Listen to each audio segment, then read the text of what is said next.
Hey, what's up? I'm Adrian from IHaveAllergies.com. Also from Rabona TV, and I am going to talk to you about transfers. And you probably knew that already because we do transfers on a Friday, but if you didn't know that, that means you should probably subscribe. No pressure though if you don't want to. But anyways, let's get to it. Now, United has been linked with Pierre-Emerick Aubameyang, but I can't really see it happening, and neither can Ralf Honigstein, the ESPN journalist, as he says that United has been monitoring Aubameyang for 2 seasons already, and they just don't think that he fits their mold. So, it's looking like Aubameyang will be going to PSG in the end, which makes sense as the PSG board just cleared a 220 million euro transfer budget. They don't play. And what would be some transfer rumors without a little talk of Manchester United and Alvaro Morata? He came out recently and said, quote, "It's hard to imagine going back to Italy, despite my experience in Serie A being extraordinary. I would like to stay at Real Madrid, and the only club for me in Italy are Juventus. But let's say that United's improved offer, as they call it, of £60 million is accepted by Real Madrid. I can't really see Alvaro Morata staying at Madrid because he's not going to get the playing time behind Benzema. Unless, of course, Zidane is done with Benzema, but I think that Benzema fits into Real Madrid's tactics a little better to play off of Ronaldo. But enough of that, we're not talking tactics in this one. Regardless, his agent said that Morata will be coming to a decision in the coming days, folks. So we could know very soon where the hottest transfer property could end up. And that bodes nicely for United if he chooses to go to United, because it looks like Zlatan Ibrahimovic will not be staying at United for another season. Why?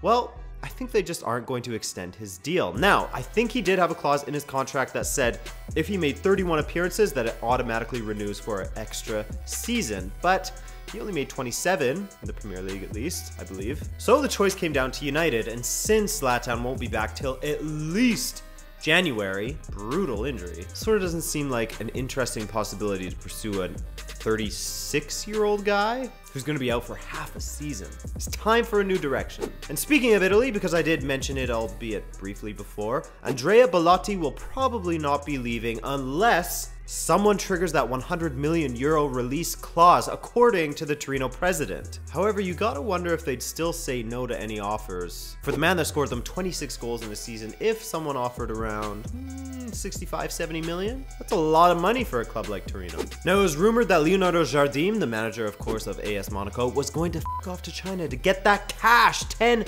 million euros per year. But in the end, he decided to stay on at Monaco, which I think is a good thing for the players there, as if he left, it would have been a lot easier for many of them to decide to leave as well. Now, being a Benfica fan, I know all about losing your best players after having an incredible season. It's no fun, so I'm glad that he's staying on, and hopefully that'll be enough to at least leave a few players left at the club, especially Kylian Mbappe, who apparently has made a gentleman's agreement with AS Monaco to not listen to any transfer offers this summer, which for his career is probably the right move. But anything can really happen in the summer transfer window, especially with young players. And speaking of young players, Serge Gnabry exercised a clause in his contract that allowed him to leave Werder Bremen. So he's gone. They have no say in it. He's out, which bears the question, where will he be going next, as he was a hot property when he was at Arsenal and linked with moves away from Arsenal. By the way, why did he leave Arsenal? But regardless, it's looking like he might stay in Germany and go to the hot Hoffenheim to play under Julian Nagelsmann in the Champions League if they can get through their playoff. So that's one to watch, as Gnabry is a great young player.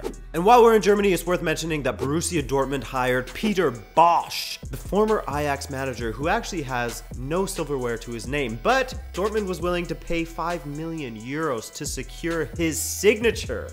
That's interesting to me. I think if it was any other club, people would be making a big deal of it. But since it is Dortmund and their last 2 managers, in Tuchel and Klopp, didn't have much to their name to begin with when they signed on, and look at how well they did, I think Peter Bosz could be an interesting signing. Speaking of Klopp though, let's go to Liverpool. And what an awkward and embarrassing week it was for Liverpool regarding the transfer, or the hopeful transfer, of Virgil van Dyke. Now, after Van Dyke had come out and said that Liverpool was his preferred destination to move to should he leave Southampton. Southampton threatened to take action against Liverpool for their dealings with Van Dyke. Liverpool must have known that they had done something wrong because they pulled out of that transfer negotiation. Well, there hadn't been any transfer negotiations yet, but they pulled out all interest in Virgil van Dijk and apologized to Southampton, so apparently it's all gravy there now. So the question is now, who will Liverpool look to sign for a center back? Liverpool fans, or just anyone, who do you think they're going to go for, and who do you think would be a good fit for their team? As far as their attacking options go, Klopp has made it no secret that the club needs more attacking wingers. And apparently he started looking at Sporting Lisbon winger Gelson Martins. Now it's being reported in Portugal that he has a release clause of around 60 million euros. But given that Sporting failed to qualify for the Champions League, apparently they would be willing to accept closer to around 50 million. Still a lot, considering that's more than they would have paid for Mohamed Salah. And speaking of Salah, that transfer's broken down a little bit, at least for now, as Roma's valuation of Mohamed Salah is way higher than Liverpool are willing to pay. Liverpool offered around £28 million and Roma's holding out for around £40 million.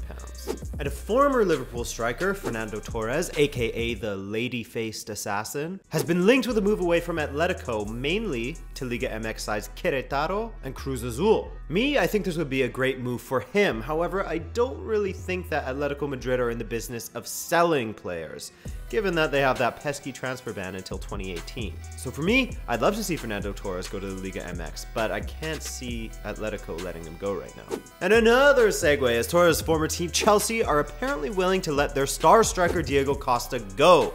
I'm sorry, these segues are getting weaker and weaker. Now let's just consider back in January the training ground spat between him and Conte when the China rumors really ramped up. Now, while on duty for Spain after a match, he said, or after training, I can't remember which, he said that he had a conversation with Antonio Conte and Conte told him that he could leave the club.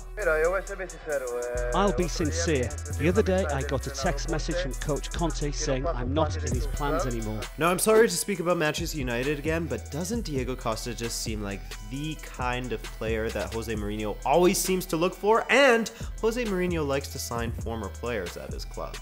But if I was a United executive, aka Ed Woodward, I think I'd throw a bid in there. I mean, why not? If Chelsea are willing to part with Diego Costa, and he's a proven Premier League scorer, why wouldn't you just throw a bid in there for fun? However, I can't see him going to work for Mourinho again after how things were left off. And I can't see him going back to Atletico Madrid. Well, no one can see him going back to Atletico Madrid, not now at least. So this one is a very tricky one to call. I mean, this marriage of convenience between Costa and Chelsea cannot last forever. So if they do bring in a striker like Morata or Lukaku, I think it's bye-bye Diego. And from effective players to Kieran Gibbs. Now I know it's not very exciting, but he's sort of been an Arsenal fixture in the past few years. He's been there forever, but the dude cannot get a game at left back thanks to Nacho Monreal. So it's looking like Newcastle, Watford, and Stoke are all interested in him. And he's not the best player in the world, no, but he is a solid left back, and given more time, I'd be interested to see how he does. And now that Arsenal have Sead Kolasinac,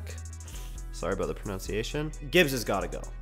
Why am I devoting this much time to Kieran Gibbs?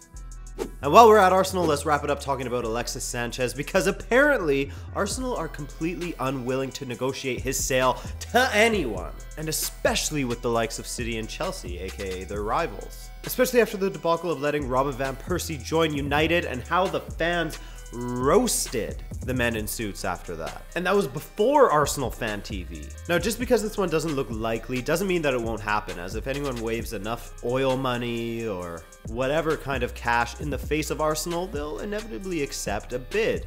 But it is interesting to hear that they aren't willing to listen to many offers. Given that, it seems like they're starting to put an emphasis on football over a revenue machine of a club.